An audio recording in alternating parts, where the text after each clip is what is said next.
I have the pleasure of introducing Dwight Peace, PT, MBA, but known to me as my husband and life partner.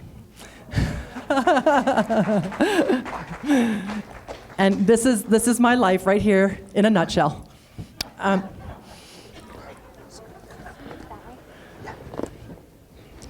Dwight is a physical therapist at Namaste Home Health in Denver, Colorado.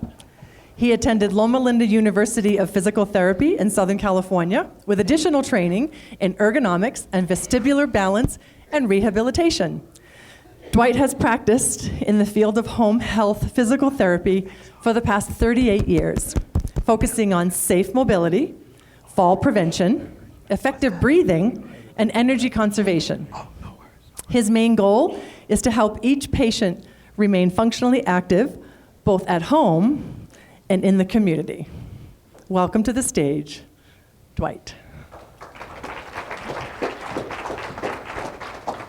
Okay.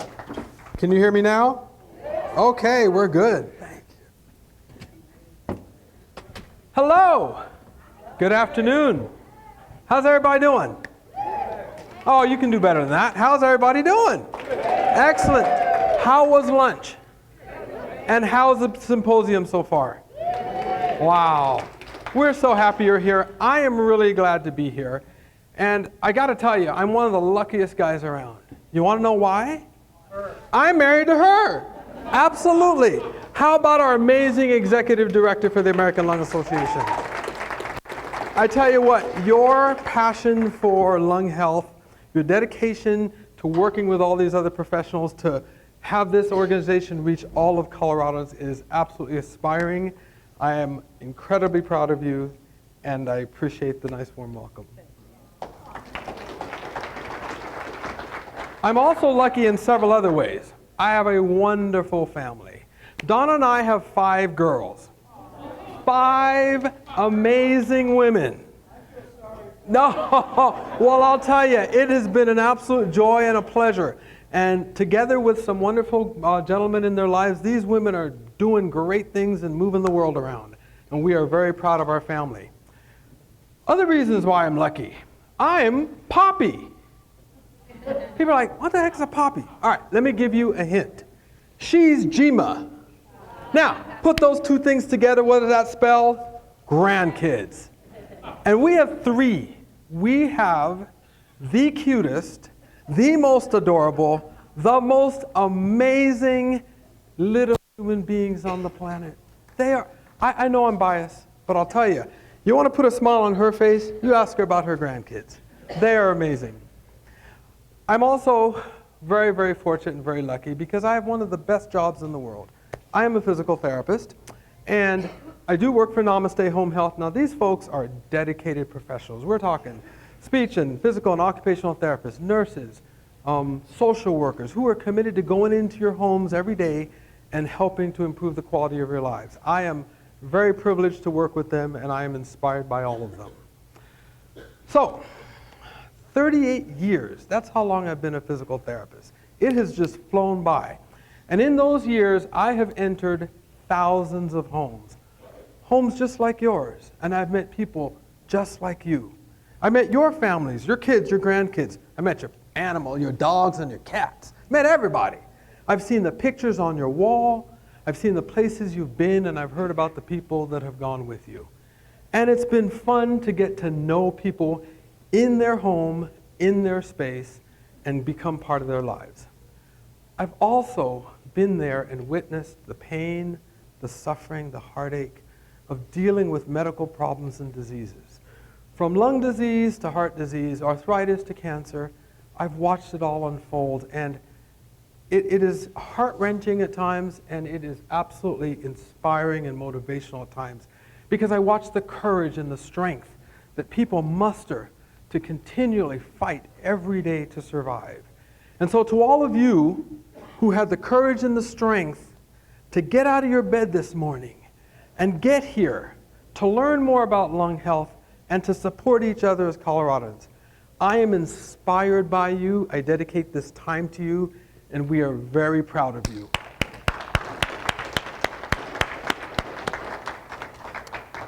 Now, I mentioned as a physical therapist, well, there's an interesting saying. If it's physical, it's therapy. And that's actually a true statement. I spend my entire days with patients. We're doing physical things. We're rolling over, sitting up, standing up. We're walking, we're exercising, we're balancing. We're talking about cooking and cleaning. We're eating, we're sleeping. We're doing all these things. They're all physical. And they all require one important thing: breathing. Breathing is what we do. And it's interesting, when we think about when a baby's born and starts its journey in this outside world, we mark that moment with the baby's first breath. Wah! Wah! Well, it's a beautiful sound, but they do it better than I do. Sorry about that. Did the best I could. What we hope and pray for this little one is that they grow into adulthood and they spend many years of joy and prosperity, raising families and having a great life. Sadly, we know that journey at some point comes to an end. And we will usually mark that moment with that person's last breath. Breathing is life. And one of the scariest moments that can happen to anyone, frightening, full of panic, full of fear, can be explained in 3 simple words: I can't breathe. And for anyone that's ever had that happen to them, you know exactly what I'm talking about. And in that moment, you're not going to be thinking about how much is in your bank account or the car you drive. You won't be focused on how big your house is or the neighborhood you live in. Really, the only thing you're going to be thinking about is how to get that next breath. Why? Because when you can't breathe, nothing else matters.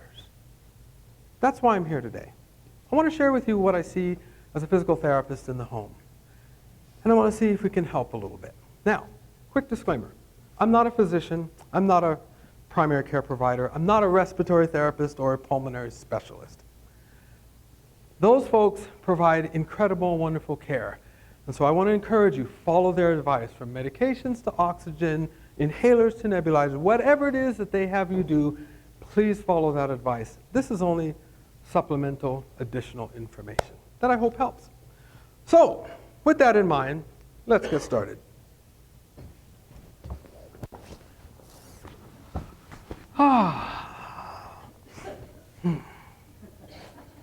Good morning, or at least we hope it is.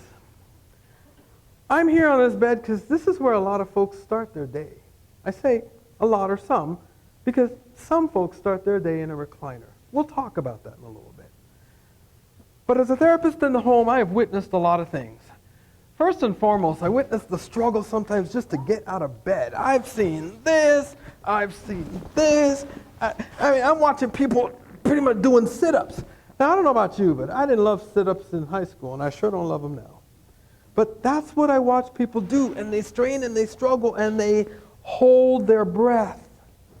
One of the fastest ways to get out of breath is to hold your breath. People don't even realize they're doing it, but they're trying to get up.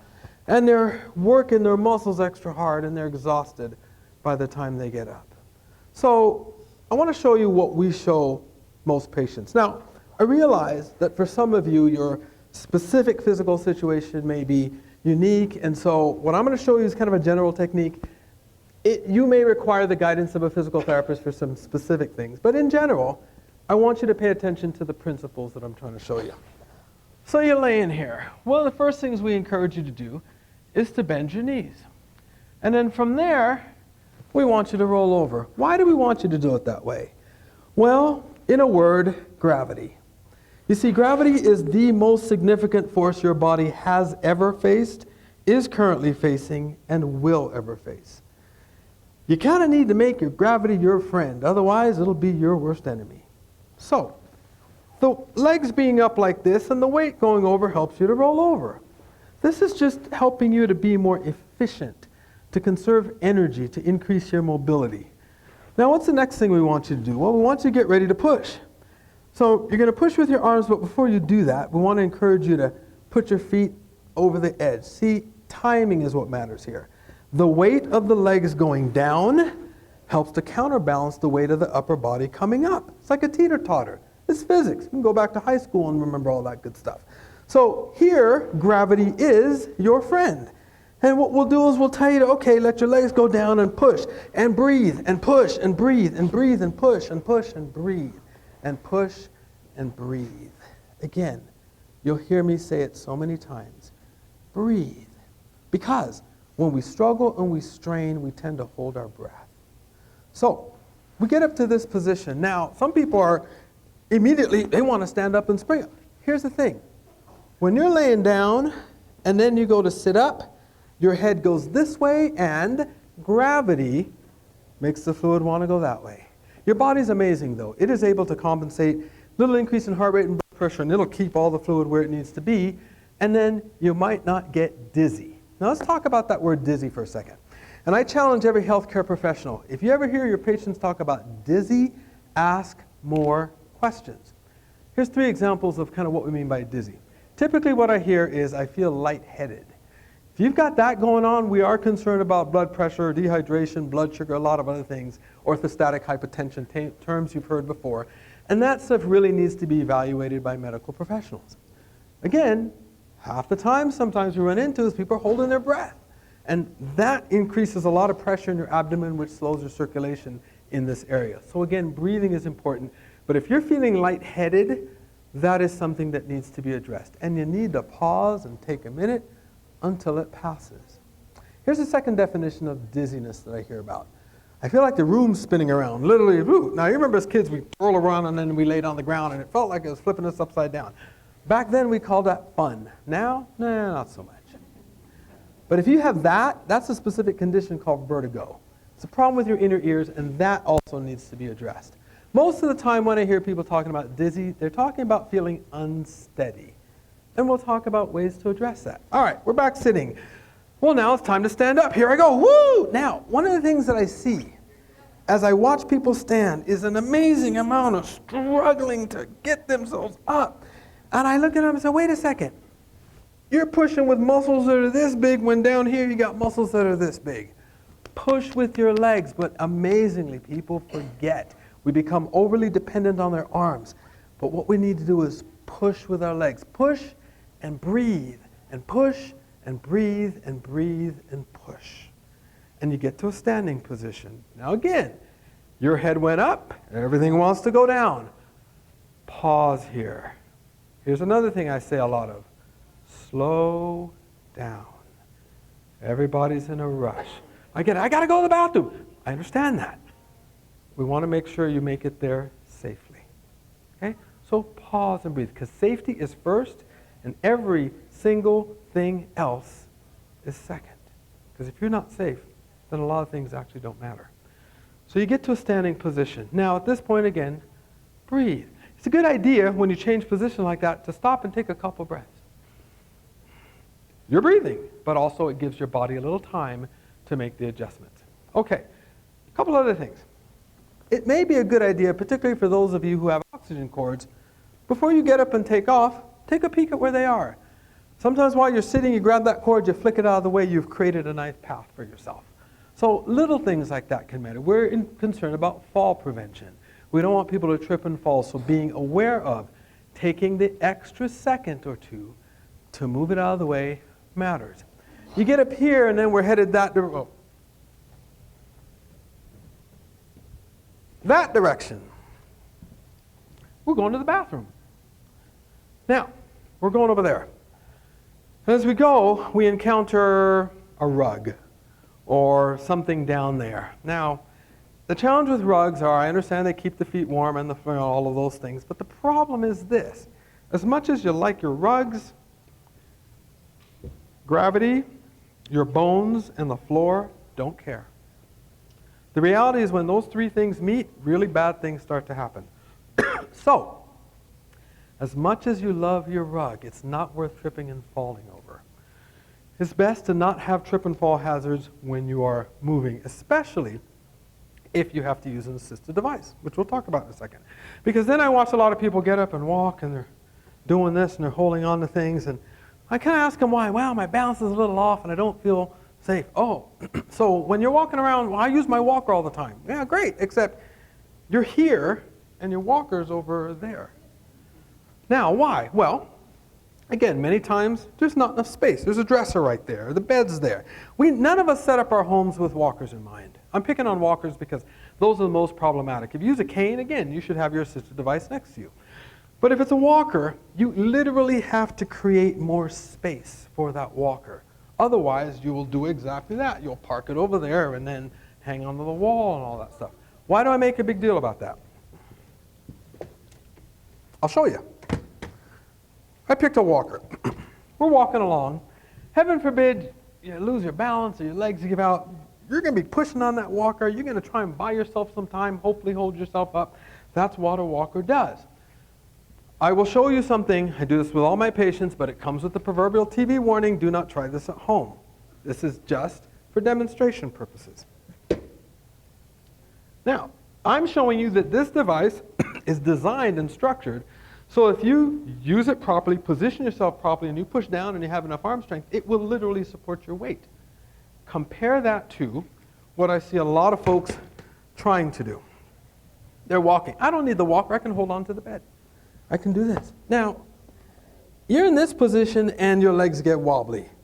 You've got a problem on your hands. Now, where are my Colorado Springs people? Where are you? Over there. Y'all got it going on over there. You guys got some incredible people called Olympians. And you got a training center and you got a museum and all that stuff. Maybe you get one of those people and say, okay, balance yourself here. Maybe they can pull that off. I can't.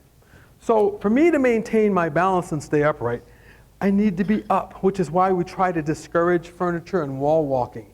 Because you're leaning. Leaning is the beginning of falling. If you don't want to fall, don't lean. Don't put yourself in that position. So yeah, back to create the space. Use your assistive device. If you have one of these and you need it for walking, walking is what we do here, but this is also walking. It's all walking. Use your assistive device. Okay, so we're walking and we make our way over to the bathroom. Now, again, I'll pick on walkers because one of the challenges here is sometimes even fitting through the door. The beauty about this type of walker, and we'll talk about others in a minute, is you can stand inside of it, which is where you're supposed to be in the first place. You can literally, in most cases, we teach people to go sideways through the door. It'll fit. Sometimes we tell them to take the door off. Again, we're a little novice, but again, when you start thinking about safety and the privacy and your bedroom door closed, that may be an option. You need to be able to be safe because we don't want you holding onto the wall, sitting in the doorway. You get weak or wobbly and your hands go sliding down the wall. So you take the walker over to your toilet. Now, sometimes I walk into homes and I look at the patient and I look at the toilet. The bottom's up here, the toilet's down there. That's a long ways down and even a further distance up. Okay, so you want to make sure, maybe it's a higher toilet, maybe it's a raised toilet seat, maybe it's something like this. I showed it to my wife. She says, I never want to use one of those things. I said, it's got a toilet seat just like a regular toilet. But the beauty is you can take the bucket off. This is a bedside commode. Set the whole thing over the toilet. You can raise the height, position it so that you get here.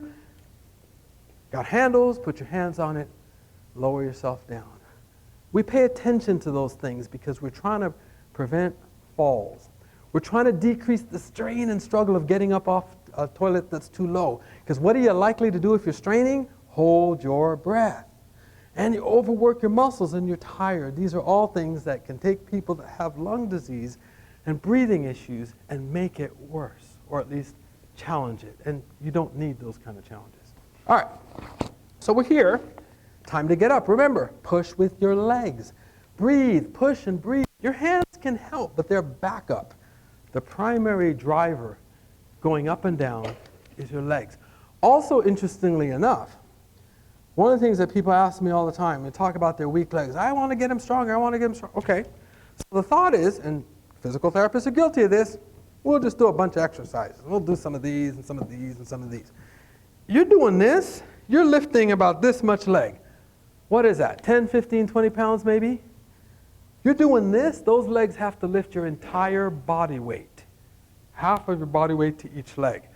That's strengthening. Every time you go up and down and you focus on using your legs, you're strengthening them and you're maintaining that strength. That increases your mobility. That allows you to function and do the things you need to do. Again, you should have your walker with you. And off we go. Hopefully we've had a good morning. And now we're off to start the rest of our day. Where are we headed to? Well, many times we're headed to the couch or the recliner or something like that. So let's talk about that. Again, walkers. I pick on walkers because they are the more challenging things that I see. When we walk, the goal is to walk with a walker. Unfortunately, people tend to push their walkers, kind of like a wheelbarrow. The walker shouldn't move because you push it with your hands. The walker should move because you stand in it, hold on to it, and you move your legs. These are bigger muscles, it's more efficient, it keeps you more upright, it's safer. Another challenge we run into is we see people in this position. Sometimes it's not necessarily just because they're not standing in the walker educated about it. Sometimes it's because they tell me, well, I'm watching where I'm going. I got to tell them, hey, wait a second, where you're going's over there. You're watching where you are. That's right here. I understand the urge to look down and to try and see where you're going or to make sure you pick up your feet. But the problem is, in an effort to do that, you end up leaning. Leaning is the beginning of falling. Right now, I'm leaning on this walker. If you magically pulled it away from me, I would do this. So we want to encourage people to stand up tall, hold your head forward. It's not that you can't look at the ground or the floor. You can. But look at it from out here. If you have vision issues, you've got to make sure those things are taken care of. Prescriptions are up to date. If it's lighting, make sure there's lights. There's all these little things that you can do to improve your safety and fall prevention and to improve your mobility, your ability to function in your home and be safe. So we're walking along and we want to make sure we use walkers. Now, let me grab this other walker here so you can see something that's different. A lot of the common walkers we see, this is one of many styles, is the walker with a seat. Now, it's perfectly understandable why they're walkers with seats. The primary purpose of the walkers with a seat is so that if you get somewhere and you're tired, you can put the brakes down, you can turn and rest. And that's a very good thing to have. The reality is I see a lot of folks using walkers as someplace to carry things. That's where the food goes. That's where the coffee goes. Again, I understand that. But that's not what the walker was designed for. And if you're walking around with a plate of hot food and all of a sudden you get tired, things are going to go from hot food on the seat to hot food on your seat if you got to rush to get there. We don't want any of that stuff. So it's important that you use the walker for the purposes that it was designed for. These walkers are primarily used outside when you don't have places to sit. I go into homes where I can literally go place to sit, place to sit, place to sit, place to sit, within 10 or 15 feet of each other. So for the most part, you don't need to be walking around in most situations with a walker that has a seat for you as you navigate your home. For one thing, they are bigger. They are heavier.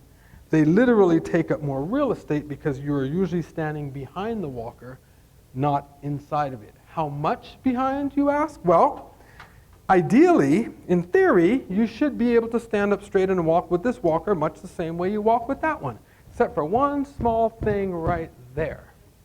And your brain only has to do that one time, run into that one time, before it goes, I don't like the way that feels. Here we go. Okay? As soon as this happens, you're leaning. Leaning is the beginning of falling. If you don't want to fall, don't lean or try not to. I understand that folks have back problems and those types of issues. Whoops, not that one. Can you still hear me? Okay, well, I didn't make a complete disaster of that.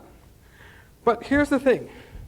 Even though you have back problems, and that needs to be addressed appropriately by the appropriate medical professional, we still have to really focus on making sure that you are not putting yourself in a position where if you lose your balance, you can't support yourself. So we want to keep these walkers as close to you as possible. But again, the problem is when you run into this, you'll lean. And these walkers are very forgiving. They will allow all of these things. That's not necessarily a good thing, even though it'll let you get away with it. We don't want to encourage, because gravity, the thing with gravity is if you pick a fight against gravity, you will lose. Why? Gravity never gets tired, it never stops pulling, it never forgets, it never takes a break. It just keeps pulling and pulling. So unfortunately, once you start down this direction, that tends to be the direction that you head. So again, if you're having specific problems that challenge you and your ability to stand up tall, again, medical professionals, physical therapists, they can help in that regard. But it is important that you try to maintain an upright posture. We recommend these walkers outside. We recommend these walkers inside. All right, so now we're headed to, you're going to have to use your imagination on this.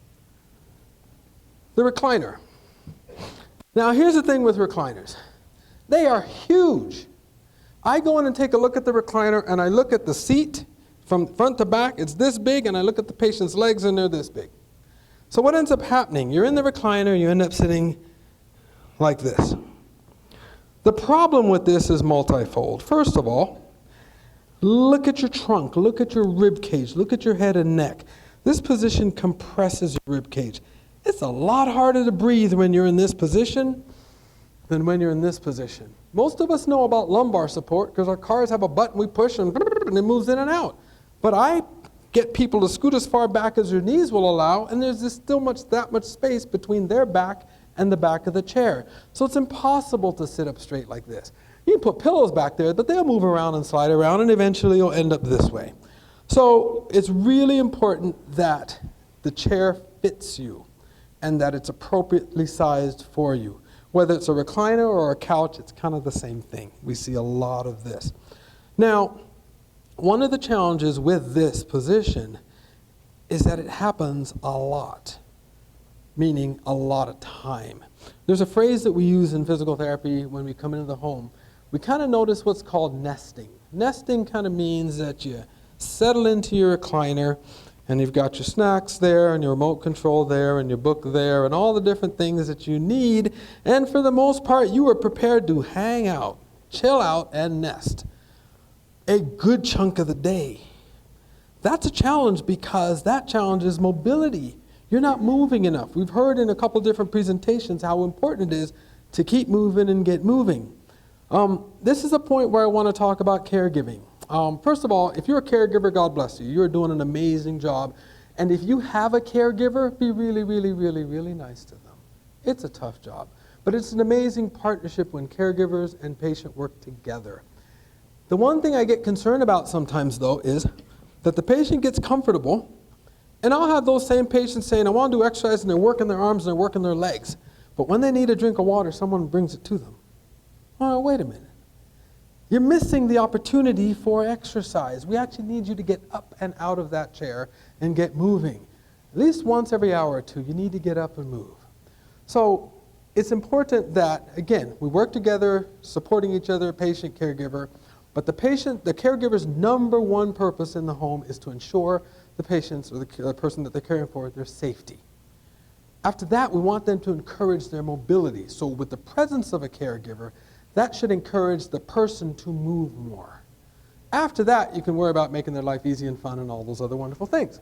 So we're back in the chair and we're doing this. Now I mentioned that some people start their day in the bed and other people start in the recliner. Here's the challenge, and I understand there are reasons why people sleep in recliners, elevation, and medical advice and all those things. I'm not saying don't do that if you've been given those instructions. I just kind of want you to understand, unfortunately, some of the trade-offs that we run into. So if we take a 24-hour day and we automatically assign 8 hours to sleeping, we put you in that chair for 8 hours. No matter how many times people try to tell me those chairs never go perfectly flat. For one thing, they'd tip over backwards, and for another thing, if they went perfectly flat, you'd probably be in your bed. So you're in some form of bent for the better part of, again, we're picking a number, 8 hours. Now we'll look at the other 16 hours that's left. How much of that time do you spend up on your feet, walking and moving around? For a lot of my patients, we start adding it up, it may be a couple hours. So you got 24 hours and you spend 8 hours in the chair and you spend 14 hours plus or whatever hours sitting in your chair throughout the day and only a couple hours walking. And I don't say this, and I'm not making fun of people, I want you to get a visual. If you spend that much time sitting in a chair, and we know the body adapts to the position that it stays in most of the time, what will you look like when you stand? What will your body be encouraged? A chair. And that is the struggle with posture and balance and all of those things.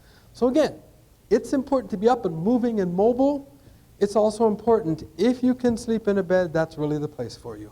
Even if it means adjustable bed, many times we find there's more mobility and flexibility, and it's a little better than sleeping in a recline. But if you need to, that's your medical advice. Please follow that. Okay, so Katie and Mary.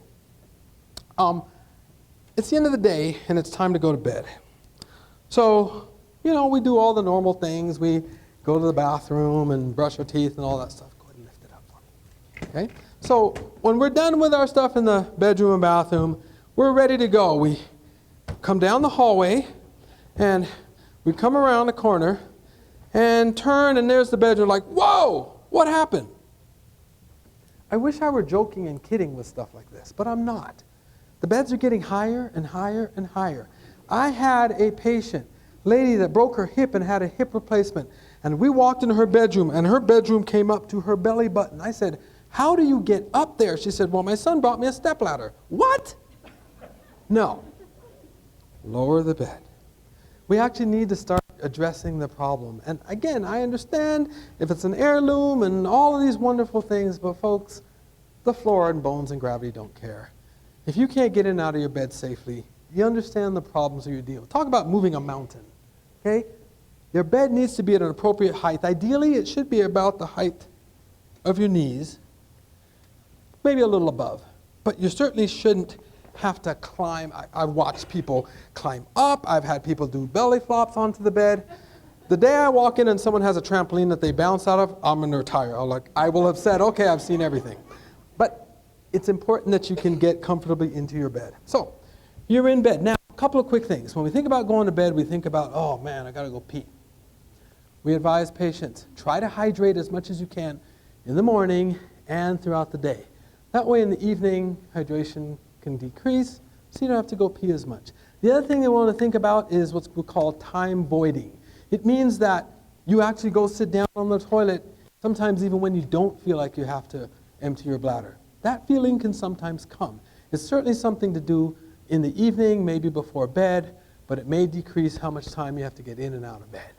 All right, so you're safely in your bed. By the way, getting into bed is exactly the reverse of getting out of bed. Okay, the weight of the upper body going down helps to counterbalance the weight of the legs going up. Is my time up? Yes, sir. Ay, ay, ay. Wait a minute, nobody else had an alarm? Look at this. All right, I'll wrap it up. So you're in the bed, and you're sleeping. Oh, no, you're not sleeping yet. You're in the bed. Here's something we want to encourage you to try to do. Whenever possible, you're laying in the bed as a relaxation technique. And you're going to hear more about this in a lecture to come. But we try to encourage people to sit back, relax, sometimes put a hand on your chest, one on your belly. If you feel your belly move more than your chest, it's called diaphragmatic breathing. Again, you'll hear more about this. But this is a really important thing to do. Here's the thing I want you to take from this. I want to encourage you, if it's possible for you to do this, to lay here, close your mouth, and try and breathe in and out through your nose. Here's why. Breathing through your nose does a couple of incredible things. First of all, it cleans the air. It warms the air. It humidifies the air. There's a growing body of knowledge that talks about how breathing through your nose, the nasal passages generate a lot of nitric oxide. Nitric oxide is a vasodilator. It causes things to open and increases blood flow. Think Viagra, same basic idea. In addition to that, there are two other things that are really, really important. Breathing in and out through your nose slows your breathing down. You can pant through your mouth. That's a lot harder through your nose. So it forces you, if your nasal passages are clear, and you can do it, to slow your breathing down. Slower breathing provides more time. Time for oxygen and carbon dioxide exchange. Time for air to reach into the smallest parts of your lungs. Time is a real critical issue. Because when we see people short of breath in a panic, they're breathing shallow and fast. Hey, the more you do that, the worse your breathing feels. The worse your breathing feels, the faster you breathe. We want to reverse that. So one of the techniques, there's many that you can learn. One of the things that you can try for controlling shortness of breath is close your mouth, breathe through your nose. Oh, the other important thing that it does is it stops you from talking. Closing your mouth and breathing through your nose stops you from talking, and talking is one of the biggest expenditures of air. So, from that standpoint, it really helps you to gain control of your breathing. And that's the part that matters. You must have control of your breathing.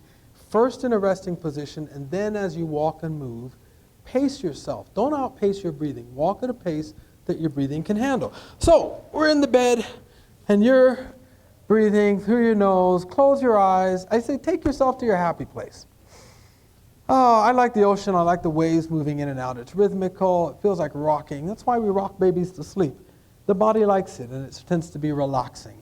If it's the mountains, watch the trees blow back and forth in the breeze. If it's a desert, I don't know, whatever you find relaxing there, that's where you go. Go to your happy place. And breathe and relax and relax.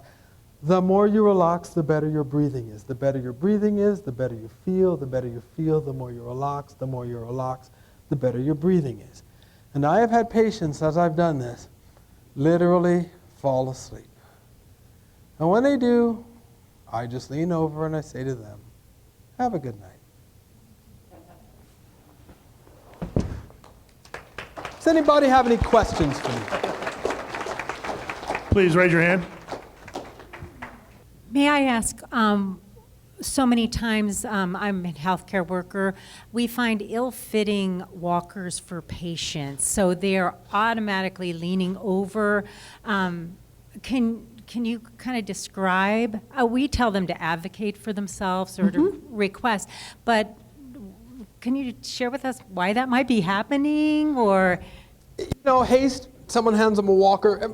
Again, physical therapists are guilty of this. I mean, this is a device that's supposed to help you walk. Oh, I have trouble walking. It helps me walk. Let's do it. Makes perfect sense.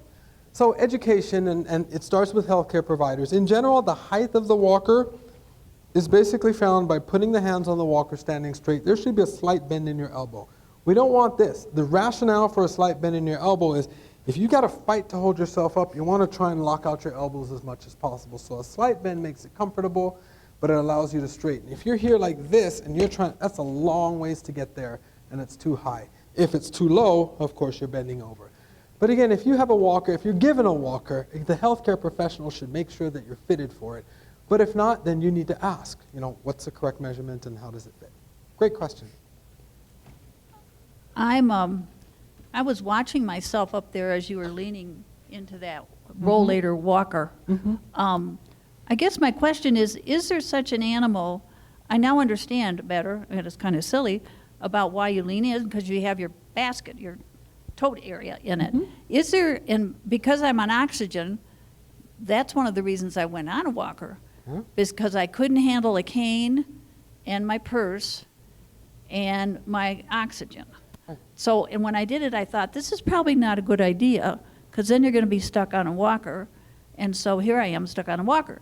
But my question is there such an animal of a walker that's more designed like that, where you actually walk in the middle of it, that would support a concentrator? Because it just takes that gravity piece, right? Right. I have seen walkers that have 4 wheels and more of a basket for a walker. The important part that I note is that the handle piece extends further back. So that you can stand next to your hands and still have a place for a seat or a concentrator. So it's a matter of looking at the design. This, of course, is very short. The end of the handle is right at the edge of the seat. But there are other walkers where it's back here. And so you actually have a place where you can flip the lid up, put your concentrator in, and walk with it. So again, that's something, talk with your medical provider about. Physical therapy, those, or even a hospital supply type company, go there and say, I'm looking for this. There's so many out there, and it depends on who covers what and all that. But it's a great question to ask, and absolutely there is. Okay, good. Thanks.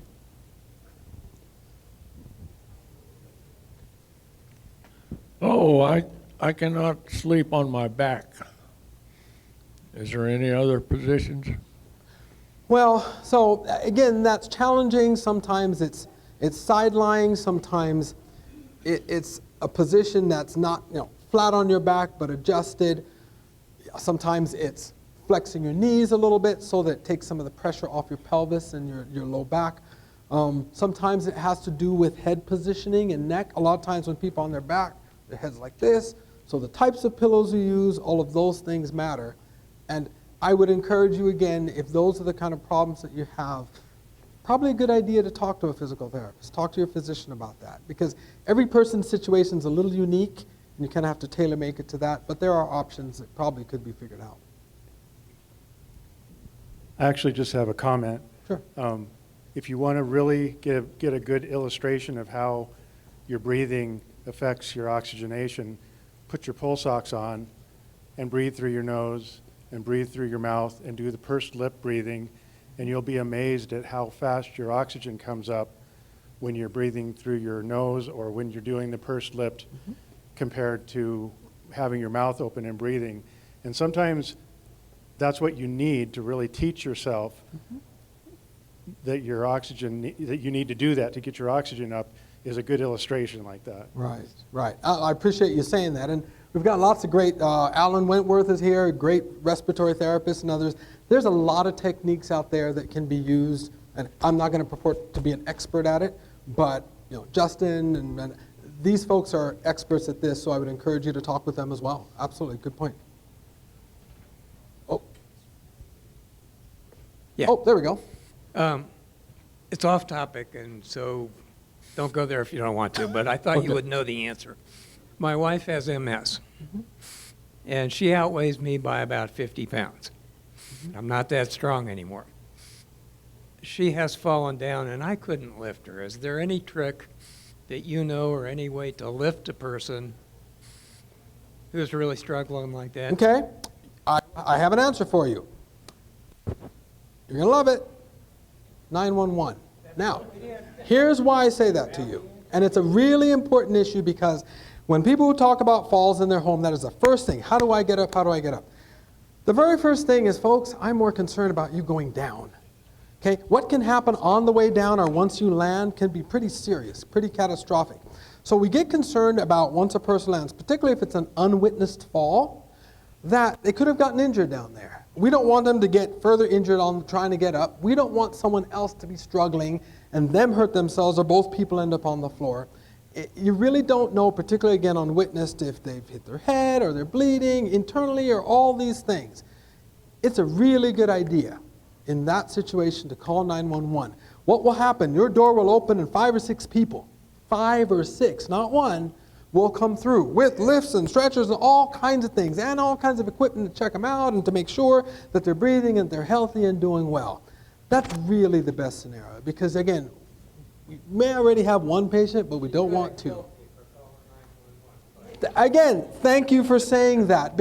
Again, I understand that. I hear that. No, take that back. I've never been through that. I try to tell my patients, I will try never to say, I understand. Because unless someone's been through what you have been through, they can't truly understand. All you can really expect is that they are caring and empathetic. But the most caring and empathetic thing you can do in that situation is to ensure her safety. And if that call is 911, you make that call. The person may not agree, may not understand. But if you're there to ensure your safety, you make that call. And I tell all caregivers, husbands, support system, the gold standards is this.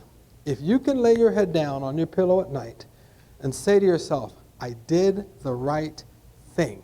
May not have been the popular thing or what the person, but I did the right thing by this person. That's how you decide. I really didn't because listen to the scenario you described to me. I don't want you to get hurt. So it is the safest answer. It really is. Let's give a big hand to Dwight. Awesome. Thank you, sir. Okay. Thank you so much. I appreciate that. And I can attest that he's here for the rest of the day. So if you want to grab him and show him your device and ask him questions, he will be around. Thank you, Dwight.